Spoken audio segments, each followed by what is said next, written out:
Hello students, welcome back. In today's lecture, we will discuss about the use of microbes in industrial products. यानी कि हम micro organism जो हैं उन्हें हम कोई प्रोडक्ट ऑब्टेन करने के लिए इंडस्ट्रियल लेवल पे कैसे यूज़ कर सकते हैं। हमने पहले भी बात की कि बहुत सारे ऐसे माइक्रो ऑर्गेनिजम्स हैं जो हमारे लिए बहुत ही ज़्यादा बेनिफिशियल हैं। वो हमारी हेल्थ मेंटेन करने के लिए भी बहुत ज़्यादा बेनिफिशियल है, एज वेल एज कोई भी प्रोडक्ट है जिसकी न्यूट्रिटिव वैल्यू जो है वो भी ये माइक्रोब्स जो है वो इंक्रीज करते हैं। तो अब इंडस्ट्रियल लेवल पे हम कौन कौन सी प्रोडक्ट माइक्रोब्स के थ्रू ऑब्टेन कर सकते हैं, तो उसमें मेनली है एक तो बेवरेजेस एंड एंटीबायोटिक। देन उसके अलावा बहुत सारे केमिकल्स हैं, एंजाइम्स हैं, बायो एक्टिव मॉलिक्यूल हैं जो कि हम माइक्रोब्स के थ्रू प्रोड्यूस करवाते हैं। सो मेनली अगर हमें इंडस्ट्रियल लेवल पे कोई प्रोडक्ट जो है वो फॉर्म करनी होगी तो उसके लिए सबसे पहले हमें माइक्रोब्स जो हैं उन्हें लार्ज स्केल पे ग्रो करना होगा। तो माइक्रोब्स की ग्रो के लिए हम एक वेसल यूज़ करते हैं जिसे हम बोलते हैं फर्मेंटर। तो आप यहाँ पे ये जो लार्ज वेसल देख रहे हो कौन शेप का, वो हैं फर्मेंटर्स। तो इस फर्मेंटर में जो है वो पर्टिकुलर माइक्रोब की ग्रोथ के लिए जो भी रिस्पॉन्सिबल या फिर जो जिस भी न्यूट्रिएंट्स की नीड होती है वो सारे न्यूट्रिएंट्स, विटामिन्स, ऑक्सीजन, एसिड और base to maintain the pH, temperature, तो ये सभी क्राइटेरिया जो है वो दिमाग में रखते हुए ये फर्मेंटर जो है उसका एटमॉस्फेयर जो है वो according to particular micro organism set किया जाता है, ताकि इस फर्मेंटर में वो पर्टिकुलर माइक्रोब जो है जिसमें से हमें हमारी प्रोडक्ट ऑब्टेन करनी है वो अच्छे से ग्रो हो सके। So first we are going to discuss about the fermented beverages, यानी कि ऐसे बेवरेजेस जो हम फर्मेंटेशन प्रोसेस के थ्रू ऑब्टेन करते हैं, like wine, beer, whisky, rum etcetera. ये कुछ ऐसे बेवरेजेस है जो कि आफ्टर फर्मेंटेशन जो है वो ऑब्टेन होते हैं। तो मेनली ये सारे जो बेवरेजेस हैं वो हम मेनली यीस्ट, जो कि हमने बेकर्स यीस्ट में भी बात की थी, वही यीस्ट सैकेरोमाइसिस सेरेवेसिया। तो यही यीस्ट जो है वो मेनली ये सारे फर्मेंटेड बेवरेजेस जो हैं वो फॉर्म करने के लिए यूज़ होती है। तब आप यहाँ पे यीस्ट जो है उसको कौन सी कंडीशंस प्रोवाइड कर रहे हो, एज वेल एज उसको कौन सा रॉ मटेरियल प्रोवाइड कर रहे हो, उसके अकॉर्डिंग वो प्रोडक्ट फॉर्म करती है। जैसे कि अगर हम बात करें ग्रेप के जूस में, अगर आप यीस्ट जो है वो ग्रो कराओगे तो उसमें से हमें मेनली वाइन मिलती है। और उसी तरह से अगर हम बार्ली जो है उसमें यीस्ट का ग्रो करवाते हैं तो उसमें से हमें मेनली बियर ऑब्टेन्ड होता है। तो इस तरह से अगर आप रॉ मटेरियल जो है वो यीस्ट के लिए चेंज कर दोगे तो यीस्ट जो है वो प्रोडक्ट भी चेंज कर देगी। तो अब मेनली यीस्ट जो है वो ग्रो होने की बजाय ये प्रोडक्ट क्यों सिंथेसाइज या फिर फॉर्म करती हैं। तो मेनली यहाँ पे क्या होता है, ये जो हमने पूरा पाथवे 11th स्टैंडर्ड में पढ़ा हुआ है कि ये ग्लूकोज जो है वो mainly by using ATP it will form to pyruvate, यानी कि ग्लूकोज में से जो दो पायूरेट के मॉलिक्यूल जो है वो फॉर्म होने की पूरी प्रोसेस है उसे हम बोलते हैं ग्लाइकोलिसिस। तो ये ग्लाइकोलिसिस प्रोसेस में ग्लूकोज जो है वो कन्वर्ट होगी पायूरेट में। अब ये पायूरेट जो है वो कन्वर्ट होगा एसिटाल्डिहाइड में। और अब इस पायूरेट को अगर हम एनएरोबिक कंडीशन प्रोवाइड करेंगे, यानी कि ऑक्सीजन अगर एब्सेंट होगा तभी ये पायूरेट जो है वो एसिटाल्डिहाइड में कन्वर्ट होगी, देन लास्ट में वो कन्वर्ट होगा एथेनॉल में। तो इस तरह से यीस्ट को अगर हम एनएरोबिक कंडीशन प्रोवाइड कर रहे हैं तो उस एनएरोबिक कंडीशन में ये जो पायूरेट मॉलिक्यूल है वो कन्वर्ट होंगे एथेनॉल में। तो इस तरह से वो हमारे जो सारे रॉ मटेरियल्स हैं उसमें ये यीस्ट सैकेरोमाइसिस सेरेवेसियाई जो है वो मेटाबॉलिक प्रोसेस करेगी। तो ये हमने जो मेटाबॉलिक प्रोसेस की बात की पूरी, ग्लाइकोलिसिस, देन उसके बाद इथेनॉल का फॉर्मेशन वो यीस्ट के थ्रू कैरी आउट होगा और इस तरह से इथेनॉल जो है वो यीस्ट के थ्रू प्रोड्यूस होगा। तो अब मेनली आगे भी हमने बात की कि आपको जो प्रोडक्ट ऑब्टेन होगी वो आपके रॉ मटेरियल पे डिपेंड करती है। देन उसके अलावा ये सारे जो फर्मेंटेड बेवरेजेस है उसे हम दो कैटेगरी में डिवाइड करते हैं। One is distillation and one are without distillation. यानी कि ऐसे बेवरेजेस जो आप डिस्टिलेशन प्रोसेस के बाद ऑब्टेन करते हो तो उसे हम बोलेंगे non distilled fermented beverages like whisky, brandy, rum. तो ये सारे जो है वो डिस्टिलेशन के बाद प्रोड्यूस होते हैं। देन उसके अलावा बाकी के जो ड्रिंक्स है लाइक बियर, वाइन, तो ये सारे फर्मेंटेड बेवरेजेस जो है उसे डिस्टिल्ड नहीं करना पड़ता, यानी कि उन्हें इन शॉर्ट वेपर फॉर्म में कन्वर्ट करके कलेक्ट नहीं किया जाता। तो ऐसे प्रोडक्ट जो है उसे हम बोलेंगे नॉन डिस्टिल्ड प्रोडक्ट। तो इस तरह से जी यीस्ट जो है वो मेनली बहुत सारे और भी फर्मेंटेड बेवरेजेस जो है उनकी प्रोडक्शन में हेल्प करते हैं। Now the second use of micro organism in production of antibiotic. Now यहाँ पे एंटी यानी कि अगेंस्ट और बायोटिक मतलब कि लिविंग फॉर्म। तो कोई ऐसा सबस्ट्रेट जो कि लिविंग ऑर्गेनिज्म जो है उनके अगेंस्ट इफेक्ट करता हो तो उसे हम बोलेंगे एंटीबायोटिक। तो एंटीबायोटिक का मतलब है अगेंस्ट लाइफ, लाइफ के अगेंस्ट।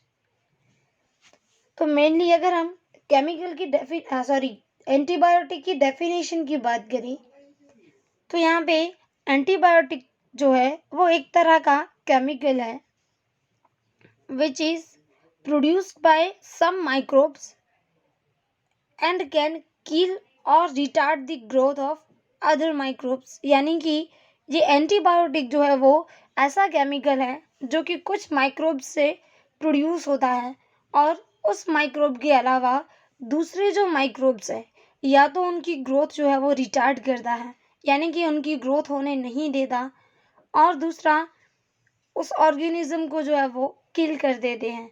तो उस केमिकल को हम बोलते हैं एंटीबायोटिक। तो ना एंटीबायोटिक की डिस्कवरी की हम हिस्ट्री की बात करें सो मेनली एंटीबायोटिक की डिस्कवरी जो है उसमें सबसे बड़ा रोल जो है वो है अलेक्जेंडर फ्लेमिंग का। तो अब ये अलेक्जेंडर फ्लेमिंग जो है वो स्टेफाइलोकोकाई बैक्टीरिया जो है उस पर वर्क कर रहे थे, रिसर्च कर रहे थे। तो हमें आगे भी डिस्कस किया कि आपको अगर कोई भी बैक्टीरिया ग्रो करना हो तो उसे आप पेट्री प्लेट में ग्रो करते हैं।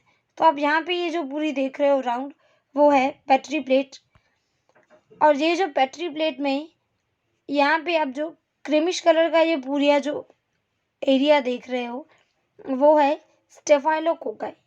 तो इनिशियली क्या था कि ये पूरी पेट्री प्लेट जो है वो स्टेफाइलोकोकाई से भरी हुई थी, लेकिन इस पेट्री प्लेट को जो है वो कुछ दिन ऐसे ही रहने दिया बाय चांस, तो उसमें जो है वो एक पर्टिकुलर मोल्ड जो है वो ग्रो हुई। तो अब ये मोल्ड जो है उसके अराउंड जो भी स्टेफाइलोकोकाई पहले ग्रो थे वो अभी देखने नहीं मिल रहे थे। यानी कि इनिशियली ये पूरी प्लेट जो है यहाँ पे भी स्टेफाइलोकोकाई थे, यहाँ पे भी थे, यहाँ पे भी और यहाँ पे। तो इस तरह से ये पूरी प्लेट जो है वो स्टेफाइलोकोकाई बैक्टीरिया जो है उससे कवर्ड थी। लेकिन जैसे ही पेट्री प्लेट के कुछ स्पॉट्स पे मोल्ड जो है वो ग्रो हुई, जैसे कि आप यहाँ पे देख रहे हो ये जो ब्लैक स्पॉट है वो है मोल्ड। तो जहाँ पे मोल्ड ग्रो हुई है वहाँ पे और उसके सराउंडिंग जो थोड़ा बहुत एरिया है, यानी कि ये वाला एरिया जहाँ पे कंप्लीटली स्टेफाइलोकोकाई जो है वो रिमूव हो चुके हैं। यानी कि पहले स्टेफाइलोकोकाई जो है वो वहाँ पे प्रेजेंट थे, लेकिन उस मोल्ड की ग्रोथ की वजह से ये स्टेफाइलोकोकाई जो है उनकी ग्रोथ जो है वो रिटार्ड हो गई, या फिर तो वो माइक्रोब जो है स्टेफाइलोकोकाई उसकी डेथ हो गई। तो इस ऑब्जर्वेशन से फ्लेमिंग जो है उसने ये स्टेटमेंट दिया कि ये जो मोल्ड है वो पर्टिकुलर एक ऐसा केमिकल प्रोड्यूस करते हैं जो स्टेफाइलोकोकाई ऑर्गेनिज्म जो है उन्हें किल करते हैं, और उन्होंने टर्म दिया एंटीबायोटिक। तो इस तरह से एंटीबायोटिक जो है वो उसकी डिस्कवरी हुई थी। तो अब ये जो प्लेट में मोल्ड ग्रो हुई थी वो थी पेनिसिलियम नोटेटम। तो यहाँ पे आप देख रहे हो ये पेनिसिलियम नोटेटम जो है वो अगर आप पेट्री प्लेट में ग्रो करोगे तो इस तरह से देखने को मिलती है, और माइक्रोस्कोप में उसका पूरा स्ट्रक्चर देखोगे तो वो कुछ इस तरह से दिखाई देता है।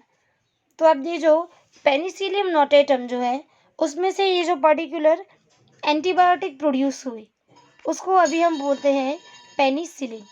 तो पेनिसिलियम नोटेटम जो है उसमें से प्रोड्यूस होने वाली एंटीबायोटिक पेनिसिलिन। देन फ्लेमिंग के बाद जो है वो अर्नेस्ट चेन और हार्वर्ड फ्लोरी जो है उन्होंने एक अफेक्टिव एंटीबायोटिक जो है वो एस्टैब्लिश की, और ये एंटीबायोटिक जो है वो अमेरिकन सोल्जर को ट्रीट करने के लिए यूज़ की गई थी इन वर्ल्ड वॉर 2। तो ये अर्नेस्ट और फ्लोरी जो हैं उन्होंने भी एंटीबायोटिक की प्रोडक्शन में एक पर्टिकुलर मेथड जो है वो डिस्कवर की थी, और फ्लेमिंग जो है उन्होंने एंटीबायोटिक डिस्कवर की थी। तो उसके लिए फ्लेमिंग, चेन और फ्लोरी इन तीनों को जो है वो नोबेल प्राइज का अवार्ड दिया गया था in 1945 for their discovery in antibiotic. So अभी भी ऐसी बहुत सारी एंटीबायोटिक्स है जो कि हम माइक्रो ऑर्गेनिज्म को यूज़ करके सिंथेसाइज कर रहे हैं। उसमें से अब हम एक्टिनोमाइसिटीज बैक्टीरिया जो है उसकी में से ऑब्टेन होने वाली कुछ एंटीबायोटिक्स की बात करें, then one is lincosamide, chloramphenicol, lipoglycopeptide, carbapenems, lipopeptides, macrolides, ansamycin, streptogramins, tetracycline. तो ये कुछ एंटीबायोटिक्स हैं जो कि हम मेनली एक्टिनोमाइसिटीज जो हैं उनके थ्रू ऑब्टेन करते हैं। देन उसके अलावा जो बैक्टीरिया में से एंटीबायोटिक ऑब्टेन की जा सकती है वो है म्यूप्रिकोइन, देन मोनोबैक्टेंस, पॉलीपेप्टाइड्स, पॉलीमिक्सिन्स। उसके अलावा फंजाई में से जो एंटीबायोटिक सिंथेसाइज्ड होती है वो है पेनिसिलिन, सिफेलोस्पोरिन, प्लूरोम्यूटेलिन्स, फ्यूसिडिक एसिड। तो और भी ऐसी बहुत सारी एंटीबायोटिक्स हैं जो कि बहुत ही ज़्यादा अलग अलग डिजीज़ जो है लाइक प्लेग, वोपिंग कफ, डिप्थीरिया, लेप्रेसी, उनकी ट्रीटमेंट के लिए यूज़ की जाती है। वो भी हम वैराइटीज़ ऑफ माइक्रोब्स जो है उनके थ्रू ऑब्टेन करते हैं। Now the microbes used for the production of chemicals. तो ऐसे बहुत वैराइटीज़ है केमिकल की जो कि हम माइक्रोब्स जो हैं उन्हें यूज़ करके सिंथेसाइज करते हैं। सो सबसे पहले हम बात करते हैं वैराइटीज़ ऑफ ऑर्गेनिक एसिड, यानी कि बहुत सारे ऑर्गेनिक एसिड है जो हम माइक्रोब से ऑब्टेन करते हैं। फॉर एग्जांपल साइट्रिक एसिड की हम बात करें तो साइट्रिक एसिड जो है वो हम एस्परजिलस नाइजर फंजाई जो है उसके थ्रू सिंथेसाइज करते हैं। तो आप यहाँ पे ये जो फ्लावर का बंच जैसा स्ट्रक्चर देख रहे हो वो है एस्परजिलस नाइजर फंजाई, और उसके पास में जो दिया हुआ है वो है साइट्रिक एसिड। देन एसिटोबैक्टर एसिटियाई, ये एक तरह का बैक्टीरिया है जो कि हमें एसिडिक एसिड के प्रोडक्शन में हेल्प करता है। देन क्लोस्ट्रीडियम ब्यूटाइलिकम बैक्टीरिया, जिसमें से हम ब्यूटाइरिक एसिड जो है वो सिंथेसाइज करते हैं। देन लैक्टोबैसिलस बैक्टीरिया जो कि हमें लैक्टिक एसिड की प्रोडक्शन में हेल्प करते हैं। देन यीस्ट है, दैट इज सैकेरोमाइसिस सेरेवेसियाई, वो इथेनॉल का प्रोडक्शन जो है उसमें हेल्प करते हैं। देन उसके अलावा बहुत सारे ऐसे माइक्रोब्स हैं जो कि एंजाइम प्रोडक्शन में भी हेल्प करते हैं। तो सबसे पहले हम बात करते हैं लाइपेज एंजाइम की। तो ये लाइपेज जो है वो मेनली हर एक ऑर्गेनिज्म जो है वो प्रोड्यूस करते हैं, और ये जो लाइपेज है वो मेनली डिटर्जेंट में यूज़ किया जाता है, क्योंकि यहाँ पे लाइपेज जो है वो ऑयल की जो स्टेन है उनकी रिमूवल में बहुत ही अच्छे से वर्क करता है, क्योंकि ये ऑयल के स्टेन्स जो है वो मेनली ऑयल यानी कि लिपिड की वजह से होते हैं, और ये लाइपेज जो है वो लिपिड को ब्रेक डाउन करता है। तो अगर लिपिड ब्रेक डाउन होंगे तो ऑयल के स्टेन जो है वो ऑटोमेटिकली रिमूव हो जाएंगे। देन उसके अलावा दूसरे एंजाइम जो है वो है पेक्टिनेज और प्रोटीएज। तो यहाँ पे हम एक कंपैरिजन की बात करते हैं। तो जो भी कोई फ्रूट जूस हो जो कि हमने घर पे बनाया है, यानी कि होममेड जूस लो और उसी फ्रूट का जूस जो है वो आप मार्केट में से परचेज करो और इन दोनों की थिकनेस जो है वो कंपेयर करो। तो मेनली यहाँ पे हम आम रस की बात करें जो हम घर पे बनाते हैं वो बहुत ही ज़्यादा थिक होता है। एंड वहीं मैंगो का जूस जो है वो आप मार्केट में से कोई बॉटल या फिर पाउच परचेज करते हो तो उसकी थिकनेस जो है वो बहुत ही कम होती है, यानी कि उसकी वाटरी कंसिस्टेंसी होती है। तो इन दोनों की कंसिस्टेंसी जो है उसमें इतना डिफरेंस क्यों है? क्योंकि इंडस्ट्रियल लेवल पे जो जूस प्रोड्यूस होता है उस जूस को मेनली पेक्टिनेज और प्रोटीएज एंजाइम जो है उनसे ट्रीट किया जाता है। तो पेक्टिनेज जो है वो उसमें प्रेजेंट पेक्टिन को और प्रोटीएज जो है वो प्रोटीन के जो लार्ज फ्रेगमेंट्स हैं उन्हें डाइजेस्ट करते हैं, जिसकी वजह से उसकी कंसिस्टेंसी है वो थोड़ी कम हो जाती है, यानी कि वाटरी कंसिस्टेंसी हो जाती है। Then the third enzyme is streptokinase. तो ये स्ट्रेप्टोकाइनेज जो है वो हम मेनली स्ट्रेप्टोकोकस बैक्टीरिया जो है उनमें से ऑब्टेन करते हैं। तो ये स्ट्रेप्टोकाइनेज जो है वो क्लॉट बस्टर है। अब क्लॉट बस्टर का मतलब क्या है? जो हमारे ब्लड वेसल में ब्लड का क्लॉट जमा हो जाता है, उस ब्लड का क्लॉट जो है उसे स्ट्रेप्टोकाइनेज जो है वो डिग्रेड करता है, यानी कि उसको छोटे छोटे पीस में डिवाइड कर सकता है। तो उसकी वजह से वो ब्लड वेसल में से ये क्लॉट जो है वो रिमूव हो जाता है। देन और कुछ बायोएक्टिव मॉलिक्यूल्स की बात करें तो उसमें एक है साइक्लोस्पोरिन ए। तो ये साइक्लोस्पोरिन ए जो है वो हमें मेनली ट्राइकोडर्मा पॉलीस्पोरम फंजाई जो है उनमें से ऑब्टेन होता है। तो अब यहाँ पे ये जो डायग्राम देख रहे हो तो वो डायग्राम जो है वो है ट्राइकोडर्मा पॉलीस्पोरम, जिसमें से हमें ये साइक्लोस्पोरिन ए जो है वो ऑब्टेन होता है। तो ये जो साइक्लोस्पोरिन है वो एक इम्यूनोसप्रेसिव एजेंट है, यानी कि एक ऐसा एजेंट जो आपकी इम्यून सिस्टम है उसे सप्रेस करेगा। तो ऐसे बहुत सारे केसेस हैं जिसमें हमारी इम्यून सिस्टम जो है उसे सप्रेस होना बहुत ही ज़्यादा ज़रूरी है। For example organ transplantation case.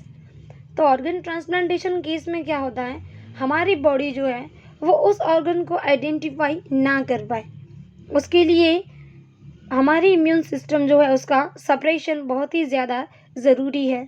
तो उस टाइम पे ये साइक्लोस्पोरिन बायोएक्टिव मॉलिक्यूल जो है वो यूज़ होता है। Now the second bioactive molecule is statins.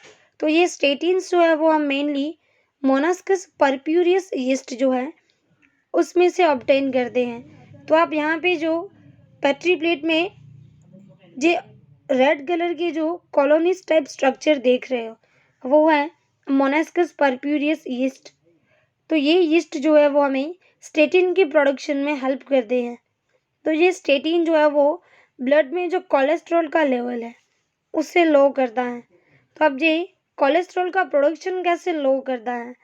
So mainly cholesterol की प्रोडक्शन के लिए जो भी एंजाइम है तो ये स्टेटिन्स जो है वो उस एंजाइम की एक्टिव साइट पे जाके बाइंड हो जाता है। तो उसकी वजह से ये पर्टिकुलर एंजाइम जो है वो अब कोलेस्ट्रॉल जो है वो सिंथेसाइज नहीं कर पाता, क्योंकि उसकी जो एक्टिव साइट है वो अभी वैकेंट नहीं है। तो इस तरह से कोलेस्ट्रॉल का प्रोडक्शन जो है वो ऑटोमेटिक लो होगा। तो उसकी वजह से ब्लड कोलेस्ट्रॉल लेवल जो है वो भी डाउन होगा। तो इस तरह से ये सारे माइक्रोब्स जो है वो हमारे लिए बहुत ही ज़्यादा बेनिफिशियल हैं।